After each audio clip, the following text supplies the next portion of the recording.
What's up, YouTube? This is Josh coming at you, and today we're going to talk about these. Stay tuned.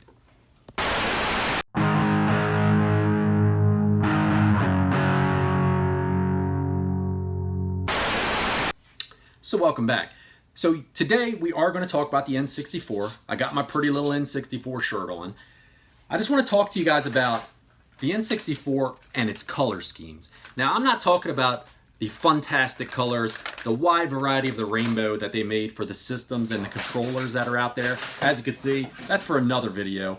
But I want to talk to you guys about the N64 cartridge. Now, I found it pretty interesting a few weeks back on one of my, I don't remember if it was an unboxing or a pickups video or something like that. One of my friends from across the pond over in the UK made mention about how we in the States in North America got a variety of colors, and they didn't get the color schemes that we got over there. So I had to dig into this a little bit because I found that really interesting. Before we start digging into it though, let's talk about what we're drinking today. Today we are having the German chocolate cake Imperial Stout brewed with chocolate and coconut flavors. This is an 8.8% Imperial Stout. It is brewed by Wicked Weed Brewing. They are out of Asheville, North Carolina. Man, it smells heavenly too.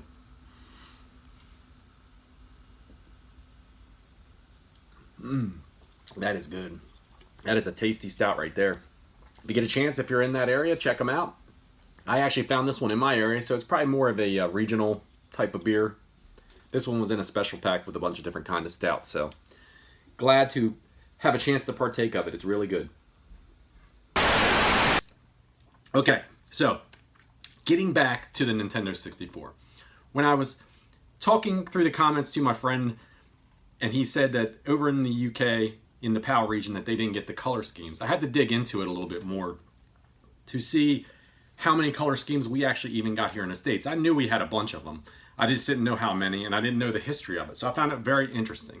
So in the United States, there was almost 300 games released for officially in the North America region for the N64. Of those 300 games, there was around 40 couple of those that were of the color cartridge variant. There was, I believe, 8 different color variants that were released in the United States. There was the standard gray cart that everybody got all around the world, although the Japanese carts are a little bit different. I'm not sure about the PAL ones. I've never actually seen one, so that'd be interesting to see if they're region locked physically the way the American versions are versus the Japanese versions. I should have, hold on a second, let me show you guys that. So the difference between the region locks between a North American version and a Japanese, and I believe even the PAL version, is the way the notches are on the back of the cart.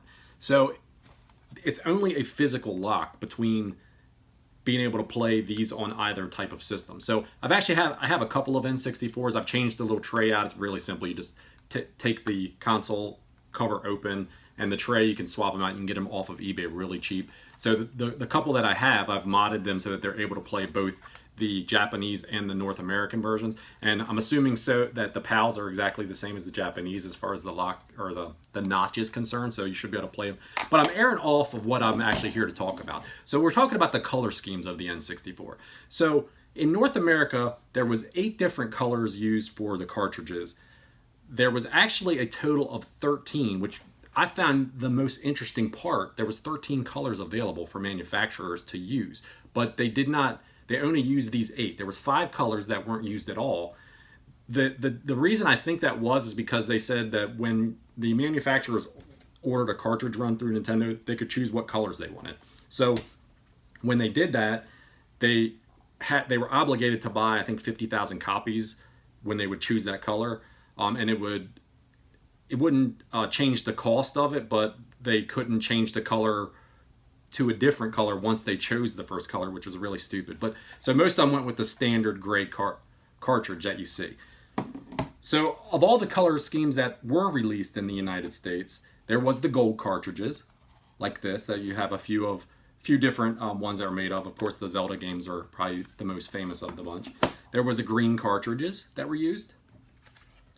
There was the yellow cart.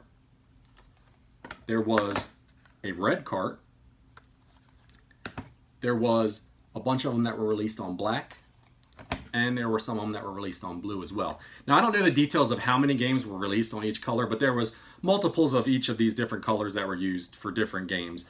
In the PAL regions, I believe the only colors that were released was the black, the standard gray, and I think they had the gold. There's also one other color scheme that I don't have a cartridge of to show you, but I'll pop it up here. It's Pokemon Stadium 2. Now, with Pokemon Stadium 2, you had the standard gold looking color for the front of the cart. But for the back side of the cart, they used a silver, which was the only cart that I'm aware of in my little research that I did for this that actually had a silver back on the cart. As I said before, I found really, really interesting was that there was 5 other colors that weren't used at all. Everybody knows the standard gray color, but they also had 2 different tones of gray that were available. They had like a medium. This would be considered like a standard gray, which would be the light gray. They had a medium toned gray cartridge and a dark gray cartridge that was available. They also had beige, pink, and emerald green, which were available but nobody chose to use. Of the 40 couple or so colored cartridges that were released in North America, there was 13 of those same cartridges that have a color and a gray variant. Why they were like that, not really sure, but they were released both ways. There's some that I think even, I don't have it here, I have it back on the shelf, but the Turok Rage Wars was released in a black. That's the standard. But if you find a gray color variant of that cart, it's worth a good bit more money because it's a rarer variant. So the story behind that, from what I understand, is if you had the Turok Rage Wars cartridge that you had bought black and you had an issue with, I think there might have been a bug or something that wasn't working right. I'm probably wrong in that. Look it up yourself. You'll find out the true story. But what you'd send it in to them to be repaired, and when they would return it to you, they returned it to you in a gray color variant, and that's why that color variant is out there. But all in all, I found this topic really interesting, and that's why I wanted to do a video on it, because I honestly didn't know. I knew that there was the wide variety of colors that Nintendo 64 produced for their consoles. I knew that there was cartridges of different colors here in the States, but I did not realize that they didn't offer all these wonderful colors around the world. So that's all I got today. Thanks you guys for stopping by. I hope you found this interesting.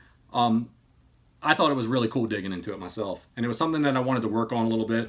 And I was even considering picking up the Pokemon Stadium so I could show you that one on Stadium 2, so I could show you that one on the camera too, but I didn't think I was going to play that one very much, and I didn't want to pay that much money for it. So anyway, until next time, you guys, cheers.